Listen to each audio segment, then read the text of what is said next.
بسم اللہ الرحمن الرحیم قل من کان عدوا لجبریل لفظی ترجمہ قل آپ صلی اللہ علیہ وسلم فرما دے جو شخص دشمن ہے جبرائیل علیہ السلام کا انہیں شرم سے ڈوب کر مر جانا چاہیے فَإِنَّهُ نَزَّلَهُ اس بات پر کہ اسی نے نازل کیا ہے اس قرآن کو آپ صلی اللہ علیہ وسلم کے دل پر اللہ تعالیٰ کے حکم سے مصدقہ قرآن کریم تصدیق کرنے والا ہے ان کتابوں کی جو ان سے پہلے نازل ہوئی ہے اور ہدایت و خوشخبری ہے ایمان والوں کے لیے۔ اور جو شخص دشمن ہے اللہ تعالیٰ کا اور اس کے فرشتوں کا اس کے رسولوں کا اور جبرائیل اور میکائیل کا پس بے شک اللہ تعالیٰ دشمن ہے کافروں کا۔ وَلَقَدْ أَنزَلْنَا إِلَيْكَ اور البتہ تحقیق ہم نے نازل کی آپ صلی اللہ علیہ وسلم کی طرف صاف صاف آیتیں وَمَا يَكْفُرُ بِهَا اور نہیں انکار کرتے ان آیتوں کا مگر نافرمان لوگ۔ اور جب کبھی وعدہ کیا انہوں نے وعدہ کرنا پھینک دیا اس کو ان میں سے ایک فریق نے بلکہ ان میں سے اکثر ایمان نہیں لاتے۔ وَلَمَّا جَاءَهُمْ رَسُولٌ اور جب آیا ان کے پاس رسول اللہ تعالیٰ کی طرف سے تصدیق کرنے والا ہے اس چیز کی جو ان کے پاس ہے نَبَذَ فَرِيقٌ مِّنَ الَّذِينَ پھینک دیا ایک گروہ نے ان میں سے جن کو اللہ تعالیٰ کی کتاب دی گئی کتاب اللہ کی کتاب کو وراء ظہورہم اپنے پشتوں کے پیچھے گویا کہ وہ جانتے ہی نہیں ہے۔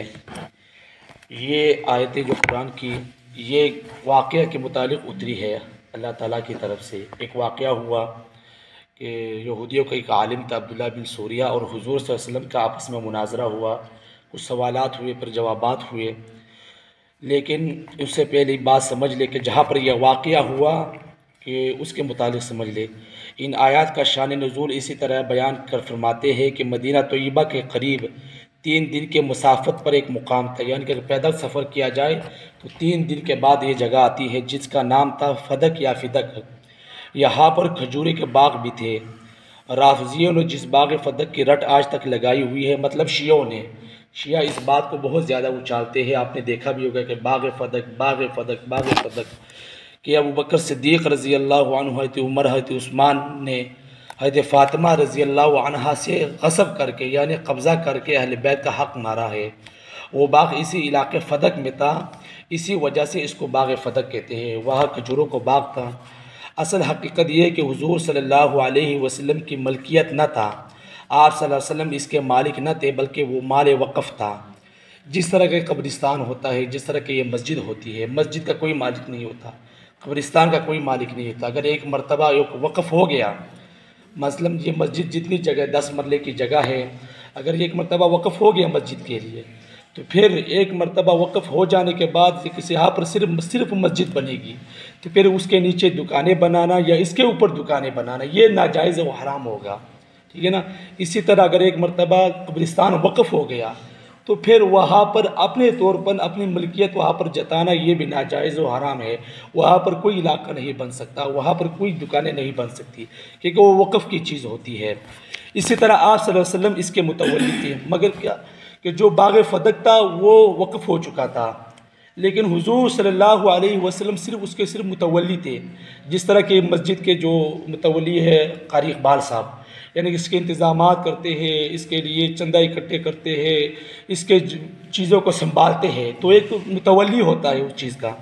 اس کی آمدنی سے آپ صلی اللہ علیہ وسلم اپنے گھر کا خرچہ بھی چلاتے تھے اور اصحاب صفہ آپ صلی اللہ علیہ وسلم کے مدرسے کے جو طالب علم تھے اس پر بھی خرچ کرتے تھے اور مساکین اور ضرورت مندوں پر بھی خرچ کرتے تھے اور مہمانوں کی خدمت بھی اس سے کرتے تھے۔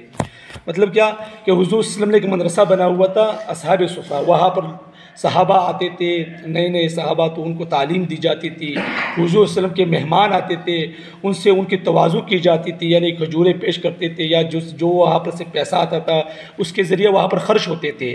تو وہ حضور صلی اللہ علیہ وسلم کی ملکیت نہیں تھا کہ وراثت میں حضرت فاطمہ حضرت عباس کو ملتا، بلکہ آپ صلی اللہ علیہ وسلم کی ملکیت بھی ہوتا تو ان کو نہیں مل سکتا تھا، کیونکہ پیغمبر کے مال میں وراثت نہیں چلتی۔ پہلی بات تو یہ کہ حضور صلی اللہ علیہ وسلم کی ملکیت ہی نہیں تھی، اگر ملکیت ہوتی بھی پھر بھی ان کو نہ ملتا۔ کیوں؟ نحن معاشر الانبیاء لا نورث ولا نورث ما ترکناہ صدقۃ۔ حضور صلی اللہ علیہ وسلم نے کیا فرمایا کہ انبیاء کی جماعت کا کوئی وارث نہیں ہوتے، جتنے بھی انبیاء آج تک موجود آئے تھے کسی کا بھی کوئی بھی مالی کچھ بھی نہیں تھا. کیا تھا؟ اگر جو بھی کچھ چھوڑا تھا وہ سب کا سب صدقہ ہو جاتا. نہ اس کے کسی وارث کو ملتا، نہ ان کی اولاد کو ملتا، نہ ان کی بیٹیوں کو ملتا، نہ ان کے بیٹوں کو ملتا، کسی کو بھی نہیں ملتا. کیونکہ ان کی جو چیزیں ہوتی تھیں وہ خیرات ہو جایا کرتی تھی. بلا وجہ سے ابوبکر صدیق حضرت عمر فاروق حضرت عثمان غنی پر اعتراض کرتے ہیں. پھر دوسری بات یہ کہ اگر ان حضرات نے یہ باغ حضرت حضور صلی اللہ علیہ وسلم کو نہ دے کر، حضرت فاطمہ کو نہ دے کر اہل بیت کا حق مارا ہے، تو حضرت علی نے بھی ان کا حق نہیں مارا ہے. مطلب کیا کہ یعنی ابوبکر صدیق، حضرت عمر، حضرت عثمان رضی اللہ تعالیٰ عنہ تقریباً 26 سال خلافت کی. پہلی بات تو یہ ہے کہ یہ کوئی غصب کی چیز نہیں تھی. ایک جھوٹ لوگ بولتے ہیں شیعہ حضرات کہ بھئی انہوں نے غصب کیا، انہوں نے ناجائز کام کیا. ہاں اگر ہم مان بھی لیں کہ بھئی انہوں نے ناجائز کام کیا، حضرت علی رضی اللہ تعالیٰ عنہ نے 4 سال خلافت کی ہے. انہوں نے بھی، حضرت فاطمہ رضی اللہ عنہ اس وقت موجود نہیں تھی، ان کے اولاد موجود تھے، ان کے نواسے موجود تھے، ان کے پوتے موجود تھے، ان کو نہیں دیا. تو بتاؤ بھئی حضرت علی نے بھی پھر ناجائز کام کیا ہے. جو ان کے شوہر تھے حضرت فاطمہ رضی اللہ تعالیٰ عنہ کے، حضرت علی رضی اللہ عنہ نے 4 سال حکومت کی، خلافت کی، انہوں نے بھی ان میں سے کسی کو کچھ بھی نہیں دیا، بلکہ یہ مال وقف چلتا رہا چلتا رہا چلتا رہا. تو یہ جو شیعہ حضرات یہ بات بار بار کرتے ہیں باغ فدق باغ فدق، تو یہ انہوں نے اپنی طرف سے باتیں بنا لی ہوئی ہے. شریعت کا اس سے کچھ بھی حقیقت نہیں ہے. باقی انشاءاللہ کل پڑھیں گے. اللہ سے ہم دعا ہے کہ اللہ مجھے سے